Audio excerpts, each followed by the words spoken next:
quite a feat in itself. And Warren also owns one other business that's been in business since 1917. That's Laverne Oil Company. So the two together, 136 plus years in the Laverne community. So that's quite a situation there. There's also two fellows here that know a lot about the oil business and the gas business. And one's Warren, and the other one, of course, is Hod. I just got to mention a quick word here about Hod. Hod started working on it in Laverne Oil Company when he was 12 years old, I believe. And he's worked there. This is going on the 63rd year. So that'll give you a little bit of an idea what his age is. I talked to Bob Kyle the other day, and Bob said, you know something about Hod? Hod can kick a tire, and you can tell if he's got 30 or 35 pounds of air in it.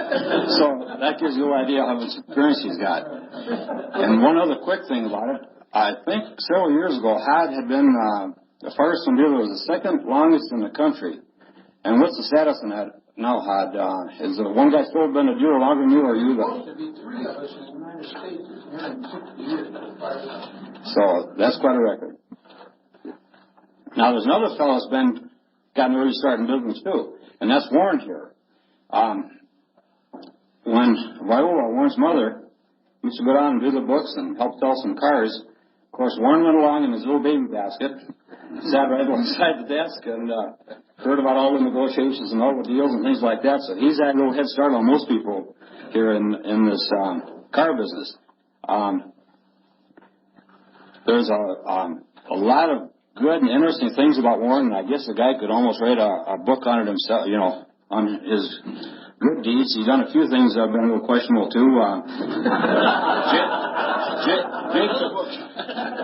Jake took in a motorcycle when Warren was very young, and Warren promptly got on it and drove it right through the wall in the garage, amongst a few other things there. And, by the way, tomorrow's Warren's birthday, and Tim and Warren are kind of notorious for celebrating birthday parties. So if there's a little commotion around tomorrow, guys, don't be surprised. You know, I believe them coming. But to give a proper introduction for Warren, I'm going to call on Warren's son, Pete, to introduce our speaker today.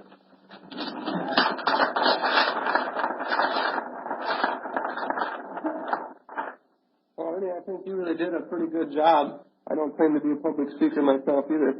In fact, I don't know if any of you have tried to introduce your father lately, but it is a little bit of a challenge, but I'll give it a crack.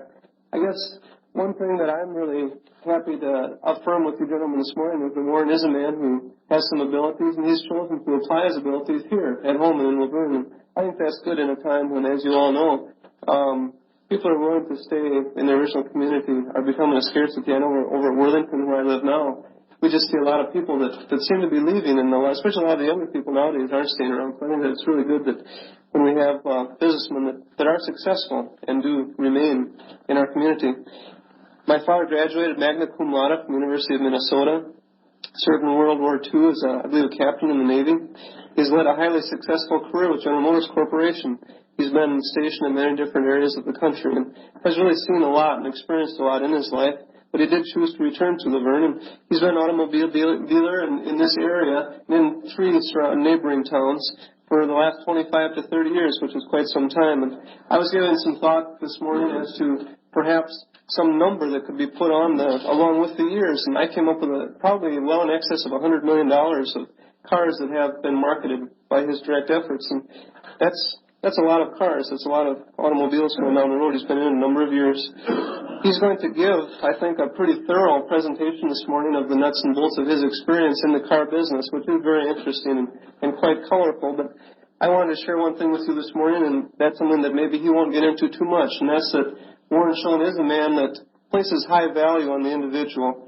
I think that he has shown me with his life that he tends to love people and use things rather than the other way around, using people and loving things, which is a dangerous thing that many of us in business can fall into.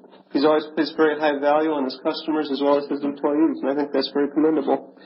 He's also always been a very positive and constructive person, and is someone who I take great pride this noon in claiming as my father. So please join me at this time in welcoming my father, Warren Schoon.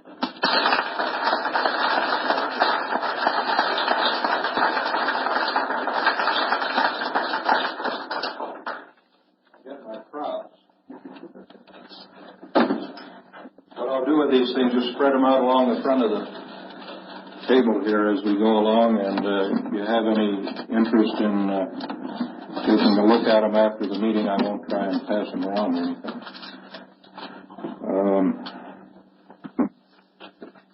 This ought to scare the hell out of you.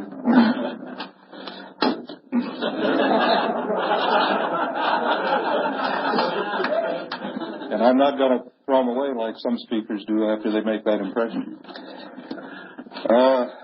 It's awfully nice of my three sons to be here, Pete from Worthington and Steve and Hans from Colorado, and I think Arnie kind of engineered this, and it's about the nicest thing that could happen on a fellow's 39th birthday, to have his 40-year-old son show up.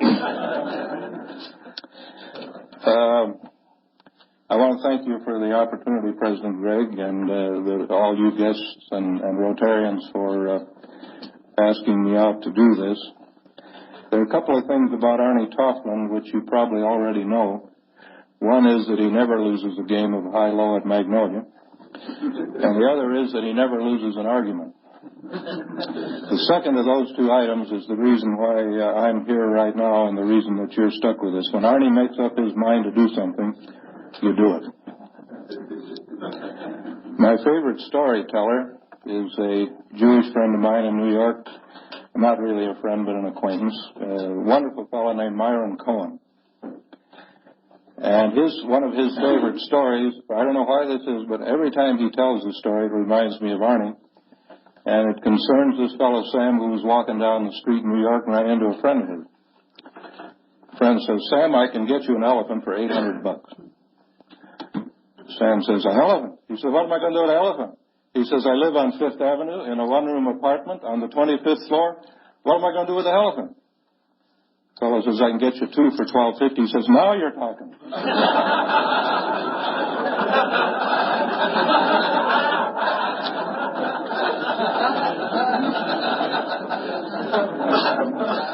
I'm going to ask you to indulge me in the use of the notes or the script that I've written up, because I'm going to cover 70 years in about 22 or 23 minutes. And I'm not that well organized that if I don't do it this way, either we'll quit about 1950 or you'll be here till 4 o'clock. So I'm going to, if you'll, as I say, indulge me, I'm going to use these notes and get right through this. Arnie told me I was to come out here and tell you the history of Schoon Motors. And so I'm going to call this the biography of a small business and a small businessman. I've observed over the years that all businesses, large and small, are merely the extension of the person who runs it. Witness most recently the Iacocca story with Chrysler, or the story of Henry Ford back in the early part of the century. And even my story will involve some people who in the last 30 or 35 years have changed the direction of some of the divisions of General Motors. But the history of this small business is the history really of 4 people, Viola and Jake Schoon, Arnie Tofflin, and me. And a 5th person is now coming into view, Gary Papik. Story starts in 1914 when a 20-year-old youth who liked powered vehicles, which were very new at that time, came in off the farm near Schoon, Minnesota, and went into Schoon to start a garage. A man at Hills nearby had some sort of Ford contract, and Jake got Fords from him and sold them. He also did business with the beer camp organization in Laverne, Keith's family. In those days, these Fords came in boxcars with the frames, the running gear stacked at one end and the bodies stacked at the other. You unloaded them out of the boxcar, bolted the body on the car, and drove back to Steen or wherever your dealership was at. This is what a 1914 Ford looks like. Rick, did I get you to put that down at the end? Because of the sentimental reasons, I had to have one of those for myself, and it's down at the garage if any of you'd like to see it or have a ride in it. There's only one person in our organization that's old enough to know how to drive that car, unless Don Edmondson happens to be around that day, and that's me. Because this car has no shift, no clutch, it has 3 pedals. When World War I happened, Jake enlisted in the Air Service and left his older brother Weird in charge of the business for the duration. Like all Air Service employees from Rock County, Earl Cameron, Gus Peatgrass, and a lot of others, Dad never got near an airplane, but he did get to operate motorcycles and trucks and came out as staff sergeant with an increased liking for automobiles and vehicles.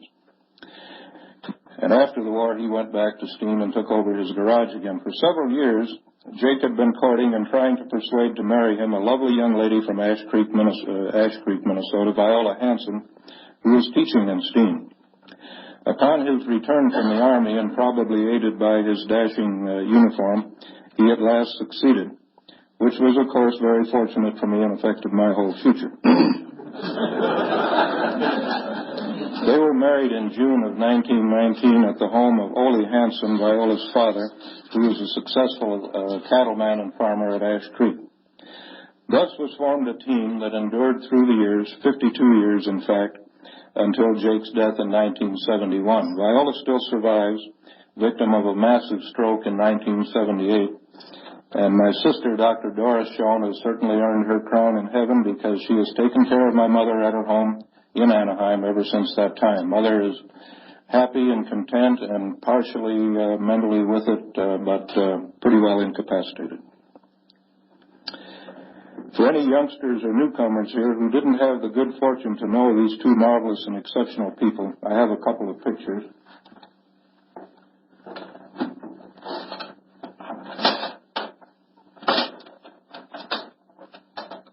Well, Steve, did you unload the trunk?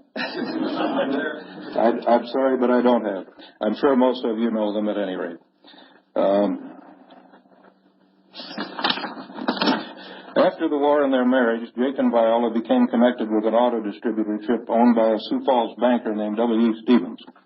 He took a liking to them, and through the 20s, they sold a lot of Willys Overland products, which this distributorship handled.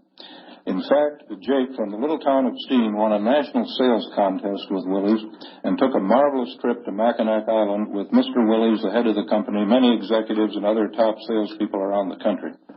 He was by far a man from the smallest town, probably by a multiple of 20 or 30, who was on that trip. They had a wonderful life in Steen, which at that time was a flourishing community with a lot of fine people. But Stevens convinced them they should operate in a larger market, and in 1928 they moved to Laverne. By this time I was 6 years old and was extremely put out that they'd leave such a nice place as Steen for a big city like Laverne. By this time, I was also old enough to begin helping, and I literally grew up in the garage, actually covering the floor during meal times and particularly supper time in the evening, because we were open every night. Old Doc Sherman told me one time that several of the establishment in Laverne expressed doubt that these two kids from Steen, Jake and Viola, would survive in the sophisticated and competitive atmosphere of Laverne. But they did, and in 1929, the second year they were here, they sold 169 new Whippets and Willys nights and about 800 used cars with just some casual part-time sales help. This record probably is seldom equaled today with all the volume that we do down at our place, but the business has changed. We now sell about 1-to-1 new and used, so we sell many more new cars, but 1,000 cars approximately in 1 year, and in that time when volume was lower was a phenomenal achievement. The Willys Company was headed by a remarkable man named John N. Willys, who is ranked with the pioneers in the automobile industry, with Henry Ford and Billy Durant and all those fellows. And I have here, for any who might be interested, an automobile quarterly which gives the story of the Willys Overland Company, shows the early Overlands, the Whippets, the Willys Knights. There's a little listing here from Automotive News which lists Mr. North with the 20 outstanding automobile leaders of all time.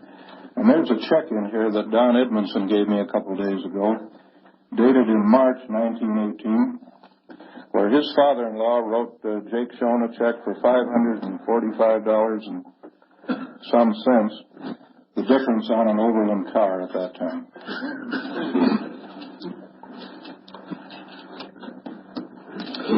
The Willys Overland Company at that time was the third largest automotive enterprise in the country, right behind General Motors and Ford.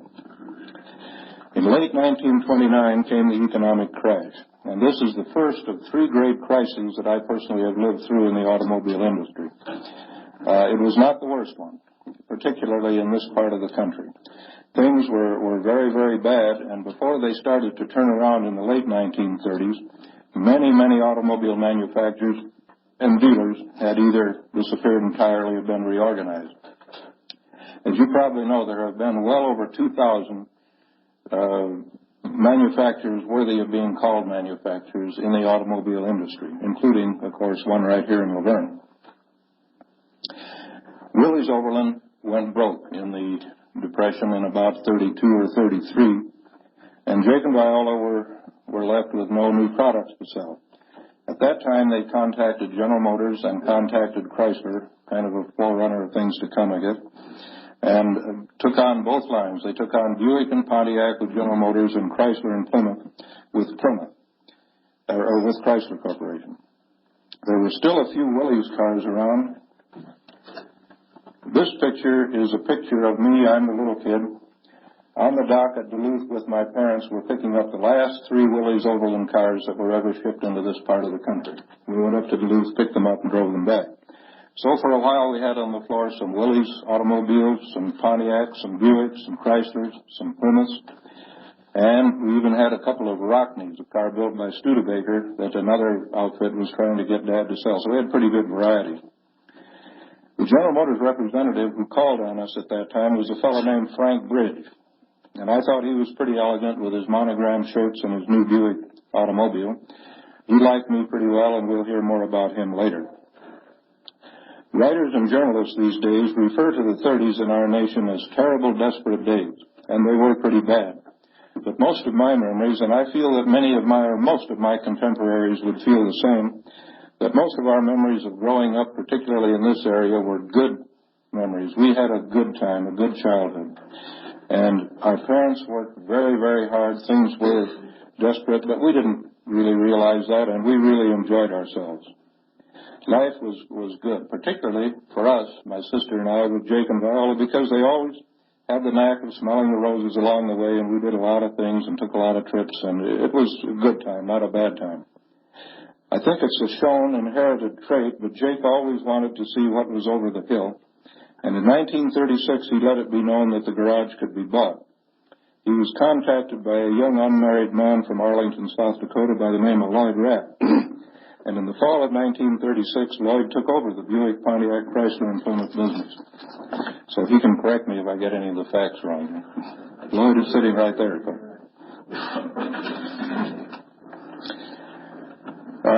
So Lloyd took over the automobile business, and Jacob Doris took off for the western United States in a big new Buick and a house trailer, which for those days was really beautiful and very posh. We were gone 7 or 8 months, covered the whole western part of the United States, and the folks really wanted to locate out west. But Warren and Doris were so homesick for Laverne in this area, and that's a warning of things to come with me, I think, that we talked, and we finally convinced our parents to come back here. After looking around in this neighborhood in Minnesota and Iowa at various towns and dealerships, the parents finally took on Dodge Plymouth here in Laverne, and Doris and Warren happily returned to school and to friends. In due time, I finished high school and graduated from the University of Minnesota and went off to war in the Navy, where I was a lieutenant junior grade, Pete, which in the Navy is a long way below captain. Details. Yes. Upon my return from the war, I was urged by my parents and a local attorney named Ivan Hansen to pursue a degree in law, which had been my undergraduate work at Minnesota. So without much hope of being accepted, I applied to Harvard Law School. There were many, many applicants for each opening right after the war. I also applied to Buick Division of General Motors for a position as district manager, which, having grown up, I thought was a very exalted and would be a marvelous job to have. Frank Bridge, by this time, was zone manager in Minneapolis, and I'm sure that had a little to do with the results, for I was simultaneously accepted by Harvard and offered a job by Buick Motor Division. Giving in to parental urging, I went out to Harvard and started to register. But housing was poor in the post-war period. I didn't care too much for Boston. I had a family to think of. Steve had arrived by that time. And I kept thinking about the prestige of that district manager's job and the nice new Buick that went with it. And after 3 days, I canceled my registration and returned to become one of the youngest district managers General Motors had had. Up to then, I was 25 years old. I traveled a territory which stretched from eastern Minnesota to eastern Wyoming, and I made many friendships which endure today. After a couple of years, I had a disagreement with my superior, and I quit. I almost had a dealership bought in Kansas when my superior's superior had a disagreement with my superior. This wasn't Bridge, it was another replacement, and hired me back in a better position with headquarters in St. Louis. But Jake and Viola were experiencing a growth in the business here in Laverne and persuaded me to return to Laverne, where I acquired a 40% interest in Schoon Motors. In 1952, a good friend of mine and also my father's, with whom I'm sure he cleared all this, walked into the place at Laverne and advised me that he was buying the Ford dealership in Sioux Falls. It was a big deal. This man, Bill McKean, told me that if I'd come and run the Ford garage for him over there, he'd furnish me with a loan above my assets so that I could own a third interest. Jake and Viola, always supporters, said this was too good for a country boy to pass up. And so they bought back my share, and I went to Sioux Falls, where Bill and I did well. After 3 years, with potential buyers talking to us, by this time the company was known as the McKean-Schoen Ford Company, Bill had buyers who were interested with potential profit, and so he paid me off, and I came back to Laverne, where for the first time I was able to acquire complete ownership of Schoen Motors. This was 1954. In all of these episodes and in the future, Jake, Viola, and I continued to work together, and this would hold through the years regardless of who happened to own the dealership at the time. We were passing it back and forth kind of like a basketball. I was very happily settled now in Laverne. Some misguided citizens had written me in for mayor. I was also enjoying being on the fringes of state and national politics. This being the time of the visit of Harry Truman. If some of you haven't seen this, Harry was nice enough to write me a very gracious letter.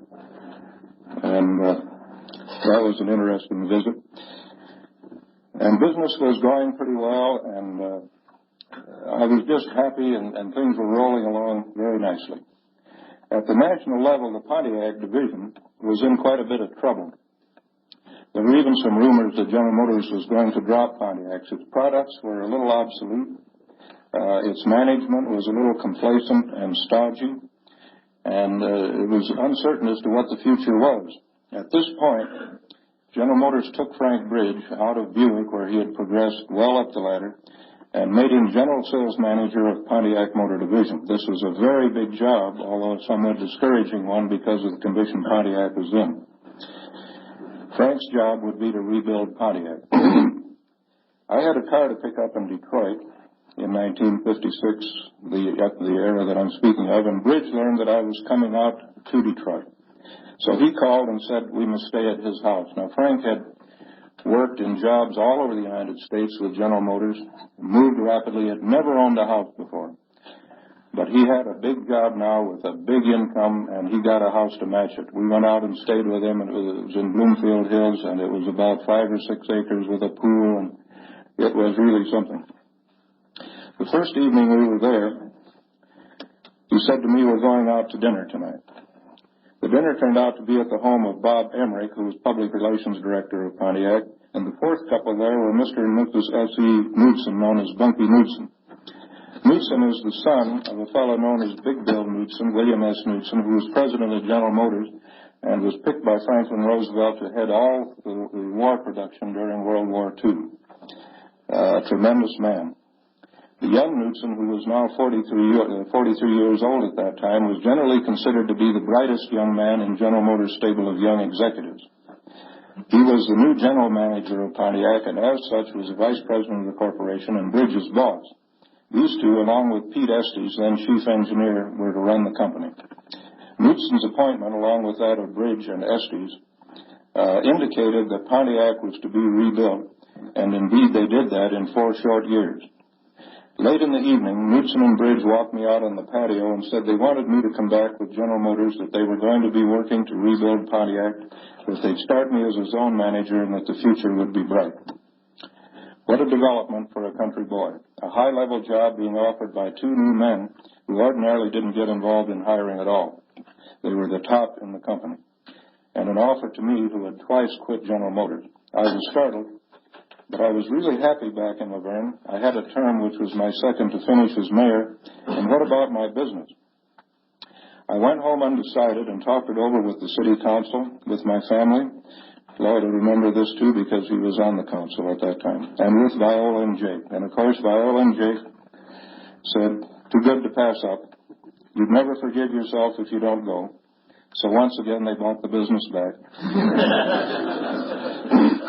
The city worked out the mayoral problem, and in January of 1957, I reported in New York and went from there after some indoctrination to Charlotte, North Carolina, where I was in charge of Pontiac's office for the southeastern United States area. After a year, I was promoted to the central office in Pontiac, where my title, Pontiac, Michigan, where my title was National Advertising Manager, but my duties were quite wide-ranging, and I reported only to Bridge and Knudsen. The importance of the automobile business in those days can be somewhat judged by the fact that even though I was certainly not a very top-level executive of the company, they put out the word that they'd appreciate some publicity, and I had my picture and my biography in every major paper in the United States. Somewhere I have a scrapbook with probably 100 of the major dailies in the United States with my picture and a story in it. Far beyond the importance of the job. But the auto industry was so important then that all it took was a word from them that they'd like a little publicity on this story, and it was phenomenal. I enjoyed helping in the development of the brilliant new car that Knudsen, Bridge, and Estes were preparing. This was in 1958, and the model was the 1959 Pontiac, which you may recall if you're old enough was the wide track car. We had a hard time thinking up that name. Knudsen and Bridge would travel the highways to make sure that there was as little on that car as possible that resembled anything that had ever been done before with an automobile. The looks, the engineering, the new wide track stands, everything was as new as they could make it. Well, with this fine car, which really took off, and with the well-engineered Pontiacs that followed, and with the able leadership of Bridge and Knudsen in dealer relations and policy matters and such, in 1961, only 3 or 4 short years later, Pontiac was in third place, outselling everything except Chevy and Ford. In the staff job, I worked closely with many people whose names you would recognize. One was Pete Estes, who later became president of General Motors, and another was John DeLorean, who didn't become president of General Motors.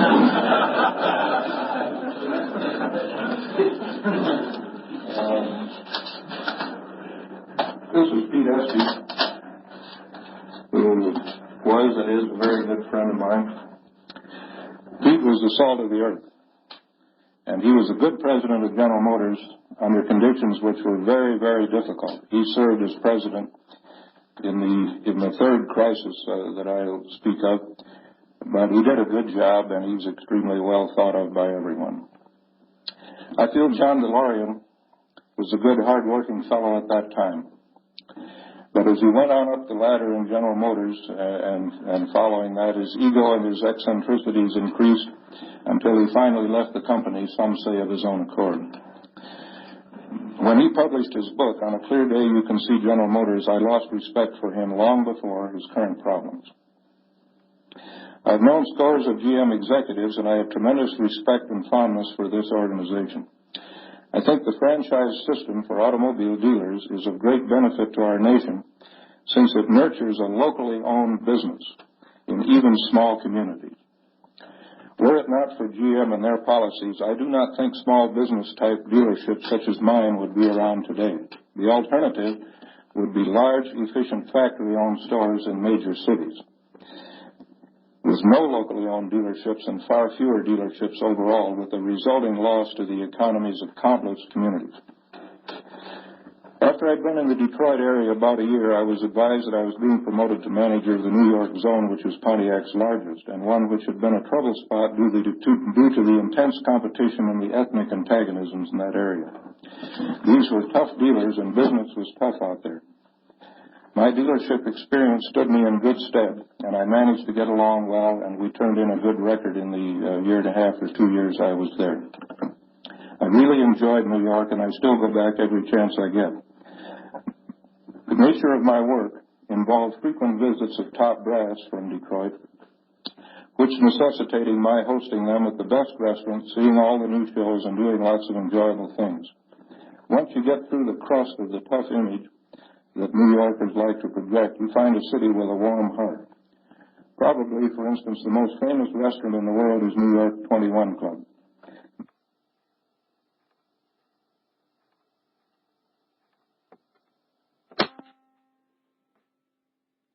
For me and my whole dinner, put on a dinner for my family, which the boys will remember.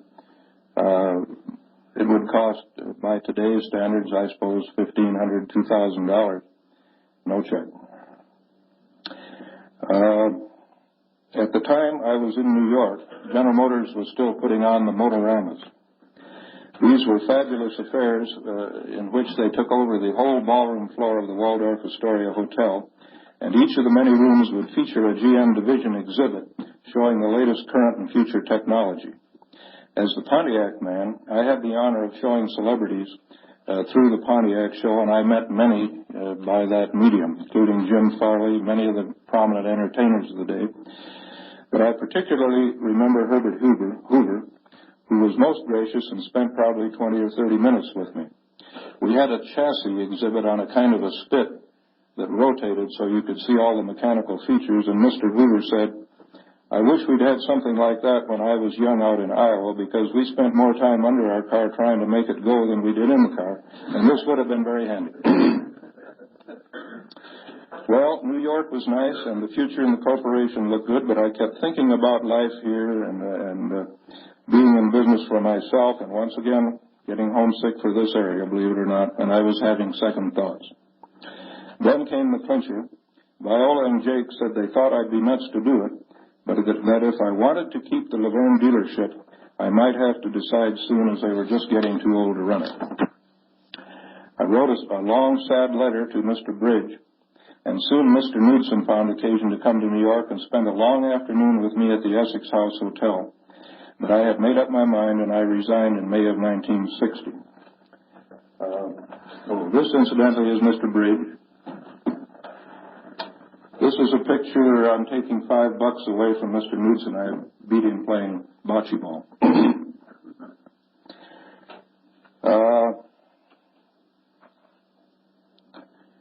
Incidentally, Mr. Knudsen went way on up to the top in General Motors, and it was either Knudsen or Ed Cole for president in about 1968, I think it was, and they picked Mr. Cole.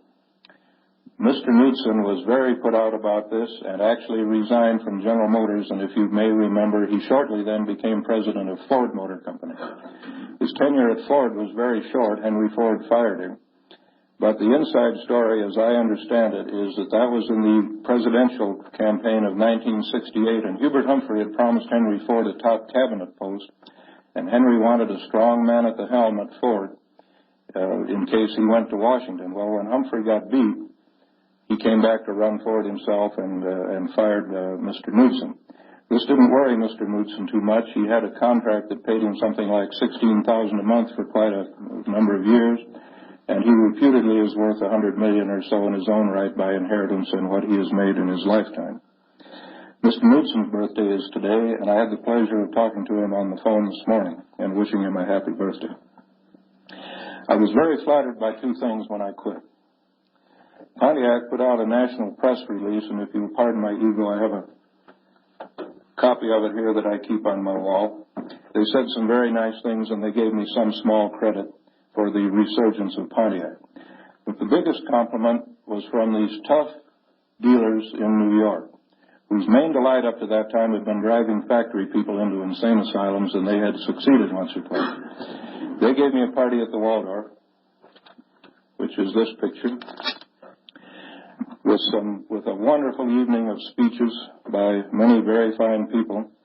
And at the close, they gave me a wristwatch, and on the way out, one of the dealers who knew the value of things said, "If I were you, I'd insure that watch. I wouldn't part with it for any sum, but to get a watch like this now runs about $6,500.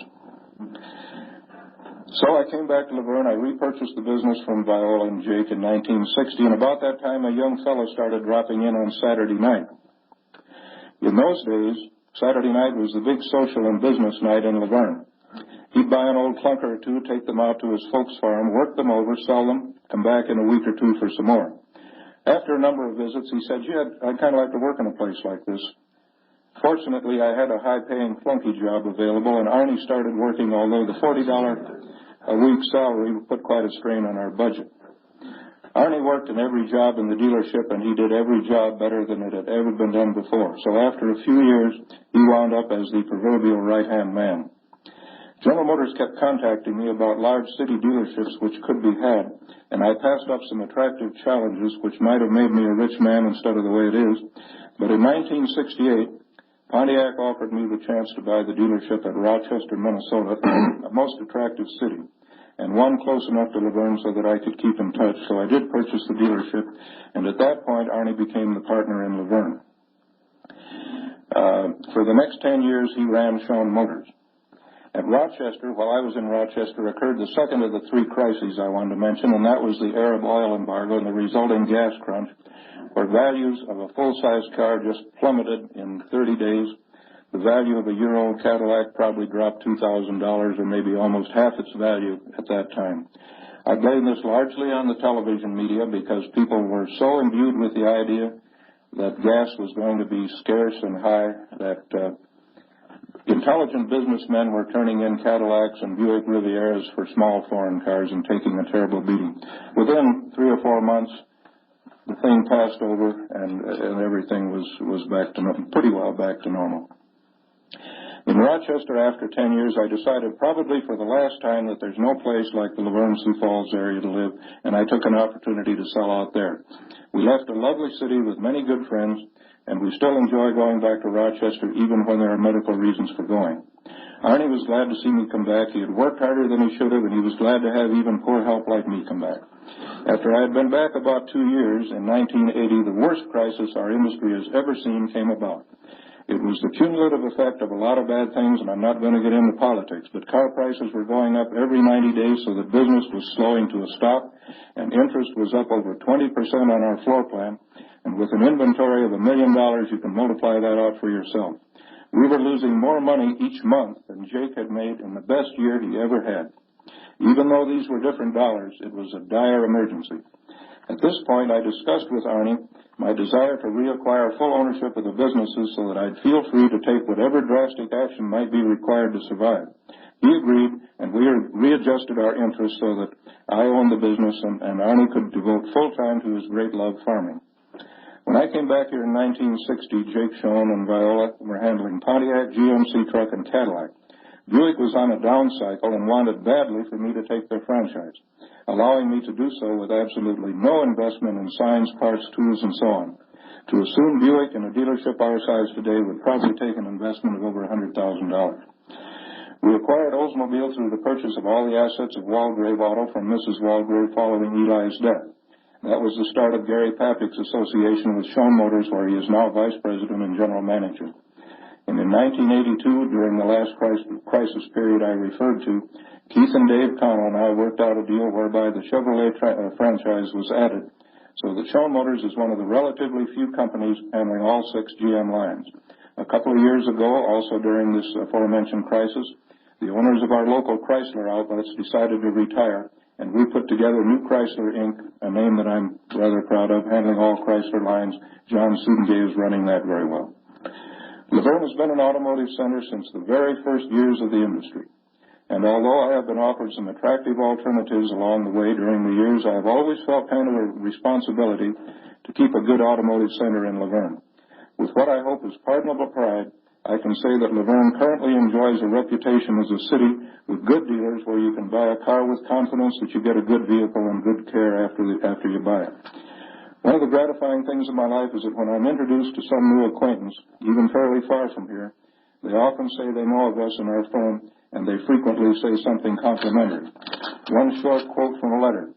Many people in the Sioux Falls and Flandreau area know about Schoon Motors in Laverne. You have done such an outstanding job of creating a friendly, competitive business that many South Dakotans travel to Laverne to do business with your company. It's a great testimony to a company to see people driving long distances because they know they'll get a good deal and fair treatment. That letter is from Governor Bill Janklow of South Dakota. I think Jake and Viola would like that.